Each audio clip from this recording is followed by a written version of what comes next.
একটা হঠাৎ করে একটা দুর্যোগ এসে গেছে, দুর্যোগ। ইরান আমেরিকার মধ্যে যে যুদ্ধ, ইসরায়েলের, সেই যুদ্ধ সমগ্র বিশ্বকে আপনার ক্ষতিগ্রস্ত করেছে। আমরা বাংলাদেশে মারাত্মকভাবে ক্ষতিগ্রস্ত হয়েছে। আমাদের এখানে তেলের দাম বেড়ে গেছে, তাই না? আমি আস্তে আস্তে দেখলাম আপনার ওই পেট্রোল পাম্পগুলোর সামনে গুলোতে মোটর সাইকেল অনেক,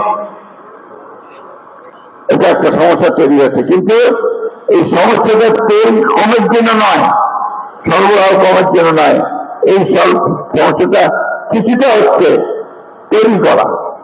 দুঃখজনক ভাবে কিছু মানুষ এখানে একটা অনৈতিক ব্যবসা শুরু করেছে, যে ব্যবসাটা আমাদের জন্য, দেশের জন্য, জাতির জন্য ক্ষতিকর হয়ে যাচ্ছে। রূপায়ণ lake castle, welcome to the land of piece. ঠিক কিনা? তাই করতেছে না, আল কালো বলে দেখেছে, তাই না? এইটা করতে দেওয়া যাবে না। আমি ডিসি সাহেবকে বলেছি, ওনারা নিয়ম করেছেন, এটা বিরাট নজর দিতে হবে, এটাতে আপনার নজরদারি করতে হবে।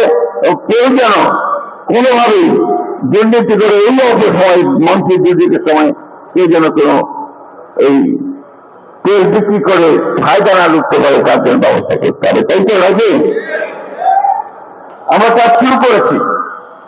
আমাদের সরকার, আমাদের দেশের নায়ক, আমাদের নতুন করে বেঁচে থাকার স্বপ্ন দেখাচ্ছেন, বাংলাদেশকে গড়ে তুলবার স্বপ্ন দেখাচ্ছেন এবং গড়ে তোলার চেষ্টা করছেন।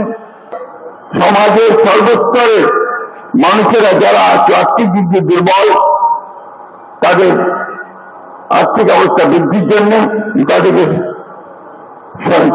স্বীকৃতি দেওয়ার জন্য এই কাজগুলো তিনি শুরু করেছেন। অন্যদিকে অর্থনীতির উন্নয়নের জন্য আমরা নতুন নতুন প্রকল্প নেওয়ার কাজ শুরু করেছি।